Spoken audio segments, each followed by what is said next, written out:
There you are, trekking across a desert on foot. It's hot, you're terribly thirsty, and now you gotta walk around this stupid wall. Wait, a wall in the middle of a sandy, lifeless nowhere? Exactly, a wall in the northern Saudi desert. Archaeologists have just made a super exciting discovery, and what they found was not just a single wall. No, it was a whole ancient walled city that might date back to 2400 BCE. They think this place was home to around 500 people and could have been used for 1,000 years. This discovery is groundbreaking. It means that the area could have been way more advanced than anyone expected. This city was well organized, with different zones for living, towers and strong walls for protection, and different sections for all kinds of daily life. This ancient city, now called Al-Natab, was basically an oasis town, and it's great since it can give us a peek into what life might have been like in this desert thousands of years ago. Apparently, they had clearly separated areas, like residential sections, a cemetery, farmland, and even a town center. This oasis city, found in the Khaybar area, is the first big organized settlement from the 2nd or 3rd millennium BCE that researchers have uncovered in northwestern Arabia. The first surveys show that this town, which covered about 6 acres, had several districts, including the residential area, the cemetery, and the legal one, with courts. The houses were set up in neat rows, all connected by small roads. Those streets kept the residential area separate from the rest of the town. Back then, most people in this region were nomadic herders, always moving around. But archaeologists have been sure that during the Bronze Age, northwest Arabia had small walled towns and oasis centers scattered across it. These connected oasis towns were unique, offering secure places for people to live, store goods, and trade. They started showing the beginnings of urban planning, which hints that people of that time were already starting to settle down and organize communities more seriously. The research team estimated that there were about 50 homes in Al-Natab, but that number could go up to 70 as they keep digging. They think that a few hundred people lived there, and probably one of the coolest things is that some houses went up to 3 stories tall. Built on a slope near a couple of major trade routes, this city was set up in a prime spot. Now, one of the most impressive things about this place is its water supply.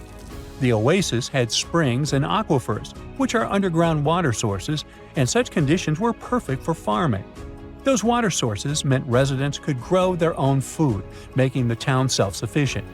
The outer walls probably helped control who could enter the town and get access to its resources.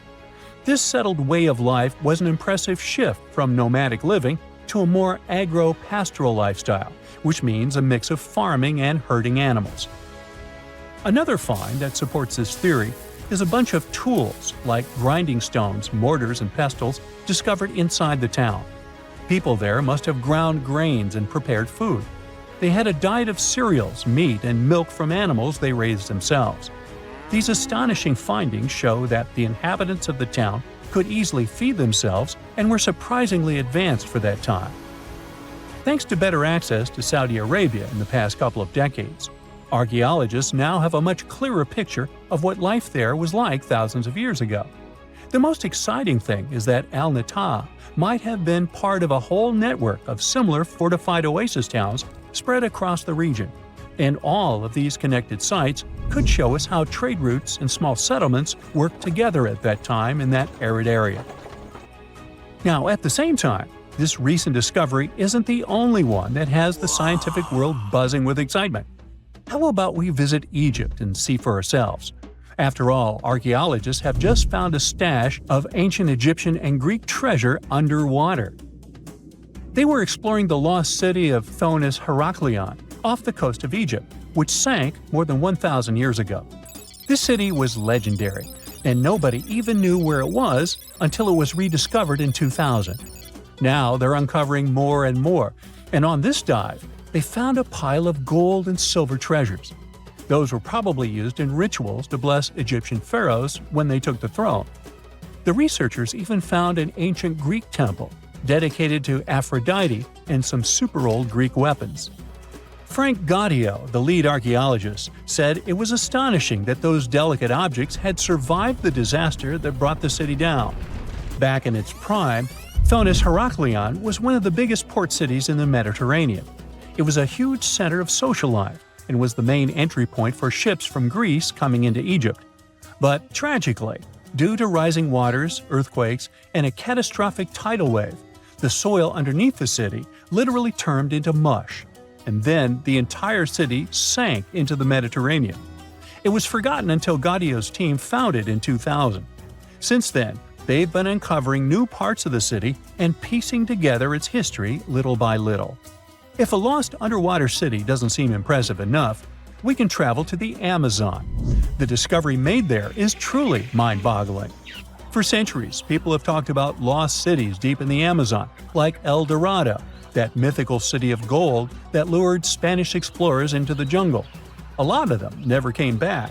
Then, in the 1900s, a British explorer named Percy Fawcett went searching for what he called the lost city of Z, and he too disappeared. But now, finally, scientists have actually found proof that those lost cities in the Amazon were real all along. A team of scientists use a tech called Lidar, which basically allows you to see through thick jungle from above by bouncing light beams off the ground. They flew over the jungle in Bolivia in a helicopter about 650 feet up and mapped out those hidden ancient cities. What they found were ruins of a huge urban settlement built by the Kasarabi people who lived there from 500 to 1400 CE. And it wasn't just a couple of buildings here and there.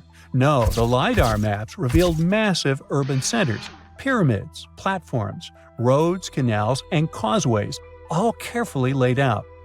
Turns out the Amazon wasn't just an untouched jungle. It was once home to big, complex cities.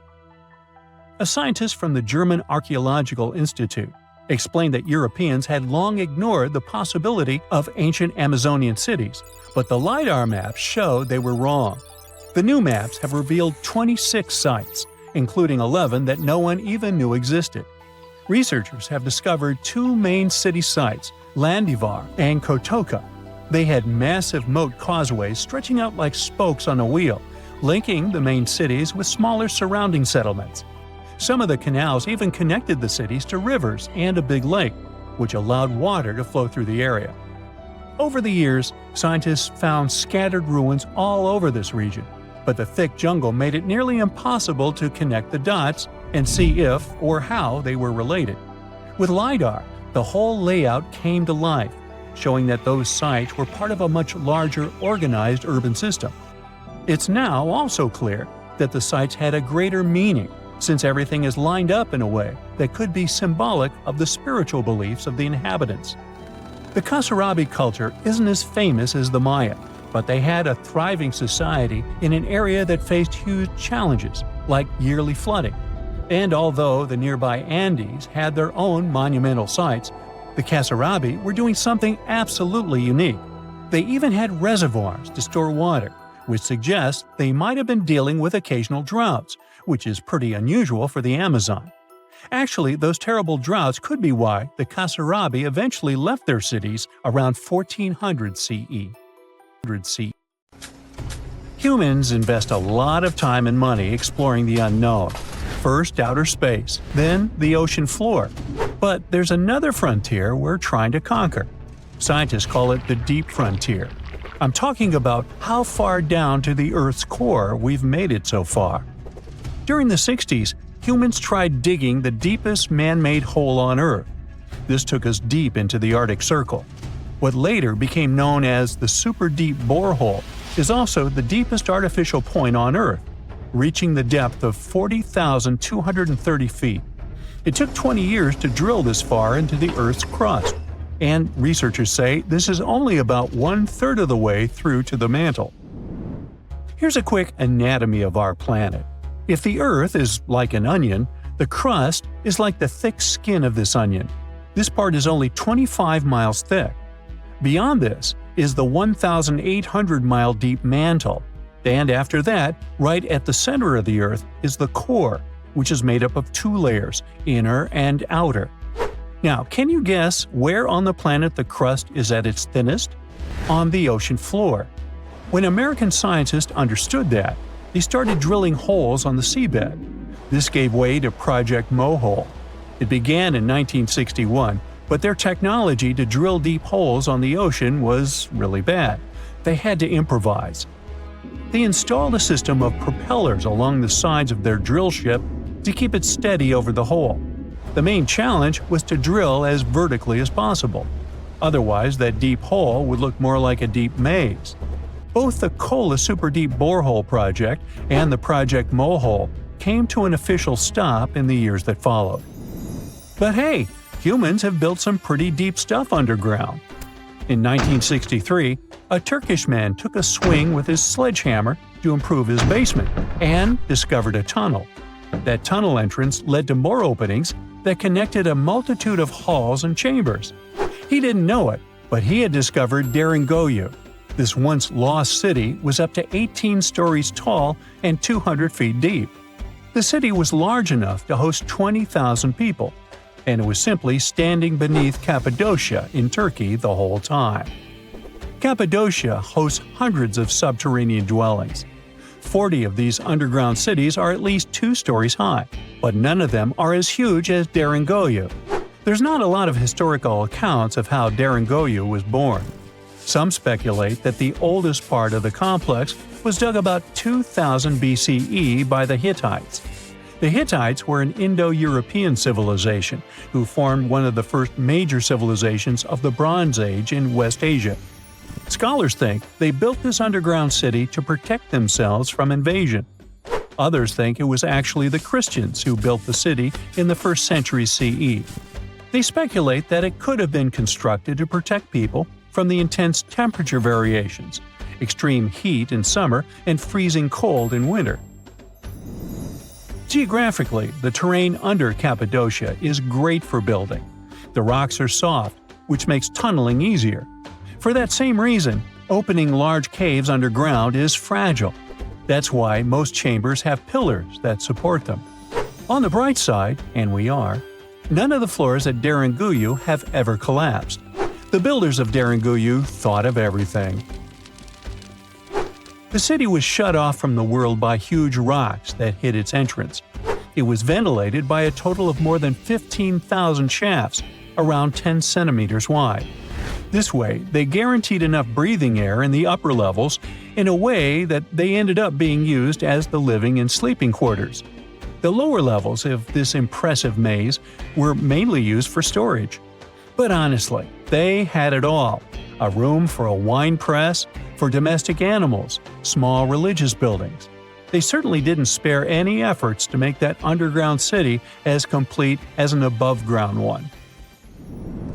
Now, speaking of impressive underground stuff, Switzerland has the longest tunnel in the world, built here on the Swiss Alps. This absurdly huge tunnel was built over 8,000 feet below the surface. Check this out. This is what the Gotthard-based tunnel looks like. The first idea to build the tunnel was put forward as early as 1947, but construction only officially began in 1999. It took them years to approve the project and then scout for the perfect location. Even so, the 73 different rock types that compose Massif turned the construction into a real challenge. Some of the rocks were as hard as granite, and others were as soft as sandstone. This meant they needed different approaches and equipment so the whole thing wouldn't crumble down. Overall, they had to excavate about 28 million metric tons of rock to make way for the tunnel.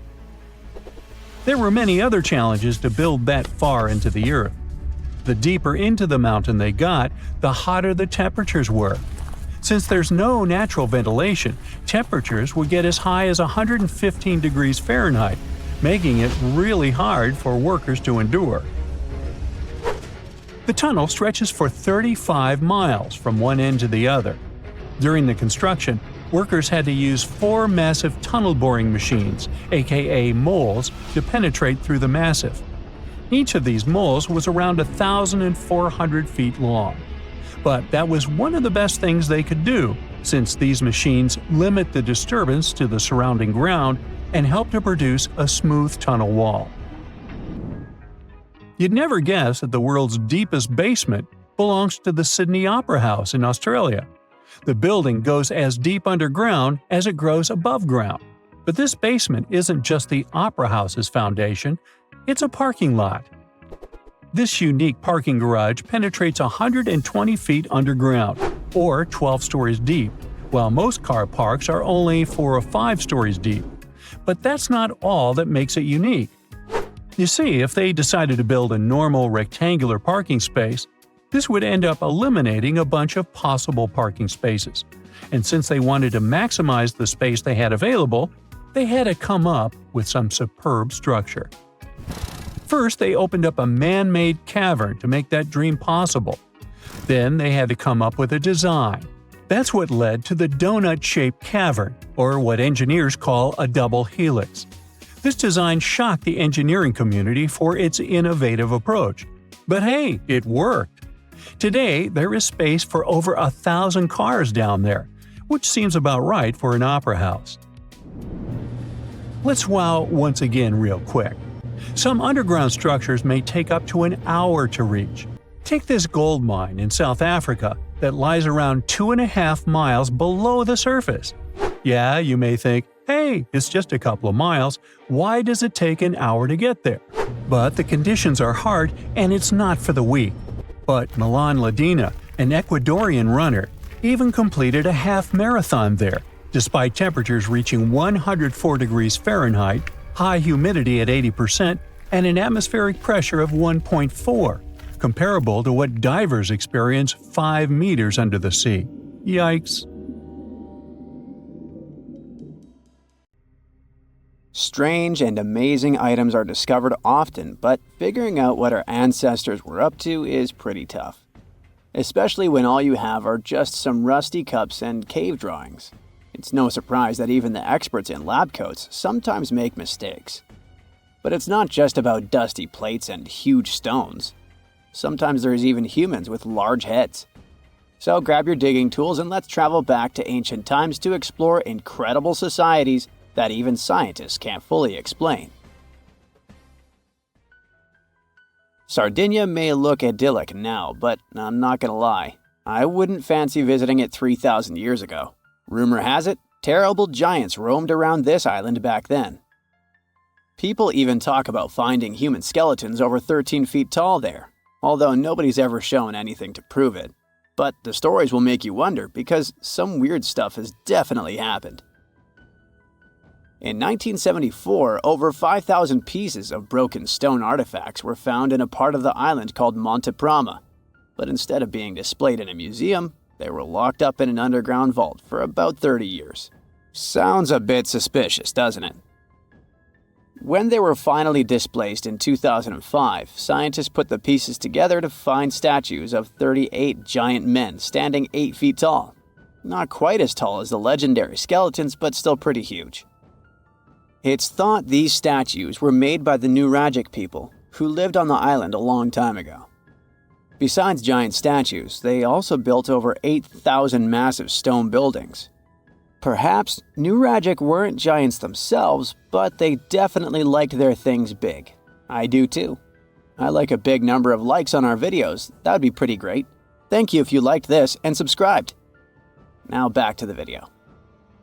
You and I are pretty smart, but we might not be the smartest humans ever. Actually, we might not even be the smartest species. Since 1913, some skull fossils found in South Africa have hinted at a possibly smarter contender called Boskop Man. This human-like species might have lived as recently as 10,000 years ago. Their skull suggests they had really big heads, which means their brains could have been 30% bigger than ours. Wow! Their average IQ could have been around 149, making them among the smartest 0.05% of people today. But if a Boskop brainiac was so much smarter, why are they not around and we are? Well, bigger isn't always better, you know. Our brains are a lot bigger than our ape relatives, mainly in the prefrontal cortex. This part helps with high-level tasks like making decisions, remembering things short-term, and being aware of ourselves. The parts of the brain that handle our senses and movements haven't really grown much. So, maybe the Boskops spent too much time dwelling on the past rather than doing practical things like hunting. But this is all just guessing. We really don't know what happened to these clever cousins of ours. Some people even argue that Boskops weren't any different from us, with the only evidence being parts of skulls. The jungle is huge. Did you know the Amazon rainforest is home to about 30% of all the world's plant and animal species? That's impressive. However, the history of one native species, humans, has long puzzled scientists. The mysterious Kasarabe people lived here for hundreds of years and then vanished around 1400 AD. People thought the Amazon only had a few scattered tribes, but recently we discovered big, unusual shapes in the ground called geoglyphs. These might look like simple shallow ditches, but they're actually the remains of a vast civilization that spread over 5,000 square miles and includes about 450 markings, some as wide as 1,300 feet. That's insane! They likely contained ceremonial buildings and could have hosted up to 1 million people as recently as 550 years ago. Thanks to new technology like Lidar, which uses a safe laser to map the forest without harming it, we can explore deeper. In 2019, some scans showed miles of raised roads and pathways and even pyramids over 70 feet tall. They found 26 separate settlements, 2 of which were at least 250 acres each. Damn, that's like 330 soccer fields. It's not certain what happened to the Kasarabe people. Maybe European conquistadors drove them out. Maybe the most baffling ancient civilization is one we've never actually found a trace of. Yep, I'm talking about Atlantis, the grand city that supposedly sank into the ocean. The first mentions of Atlantis come from the ancient Greek philosopher Plato, who talked about a great city near the Strait of Gibraltar. But for ages, everyone just thought Plato made up Atlantis as a perfect version of his own Athens. So why, about 12,000 years after it supposedly vanished, do we still wonder if it might be real? Well, in the 19th century, U.S. Congressman Ignatius Donnelly wrote a book giving 13 reasons why he thought Atlantis was more than just a myth. Then, in 1965, some folks thought they actually found Atlantis when they discovered the Richat structure, a massive 25-mile-wide dome in Mauritania, Africa. It's so big that you can see the whole thing from space. 2 astronauts flying over the Sahara Desert spotted this giant eye staring back at them and thought they'd made the discovery of a lifetime. Unfortunately, there's no solid evidence linking this structure to Atlantis. It's believed to have formed from volcanic activity about 100 million years ago. But it does look suspicious, doesn't it? Still, we're no closer to knowing the truth. Imagine going back to about 3,300 BCE and finding yourself in South Asia. Welcome to the Harappan civilization. These people were way ahead of their time. They had cities like Harappa and Mohenjo-Daro, complete with baked brick houses, sophisticated drainage systems, and even public baths. This place might have had over 5 million people, making it one of the densest regions at the time. They also invented a system of standardized weights that was incredibly useful for traders. And trading they did. These people had connections stretching all the way to the Middle East, thanks to their great skills in metallurgy. They even had a form of ancient branding. The seals were used to stamp clay on trade goods. Despite being so advanced with a thriving urban life, there's a whole bunch of mystery shrouding their language and script. We've got bits and pieces of their writing, but no one's deciphered them yet, even with all the technology we have today. We also still don't know how exactly their society worked. It looks like they didn't flaunt their social status as much as other civilizations. No grand palaces or massive monuments. Instead, their largest buildings might have been granaries. They sure were practical. Unfortunately, all good things must come to an end. Around 1800 BCE, this bustling civilization started to decline, possibly due to shifts in river patterns. As the environment changed, the Harappans packed up, moving towards more hospitable lands. Ever heard of the Minotaur? The beast with a bull's head and a man's body, hunting the bravest travelers in a massive maze. Well, this wasn't just any old tale. It was one of the most popular dramas of the ancient world, and it was inspired by this place, the island of Crete. The Minoans lived here during the Bronze Age. They had stunning palaces, amazing frescoes, and a culture so rich it still fascinates historians to this day. They built places like Knossos, which was so complex with its multi-story buildings and elaborate hallways that it might have inspired the whole labyrinth myth. Their engineering was so ahead of its time that even their drainage systems were more advanced than what many of us have today. Let me know in the comments which of these stories you find the most fascinating, and thanks for watching.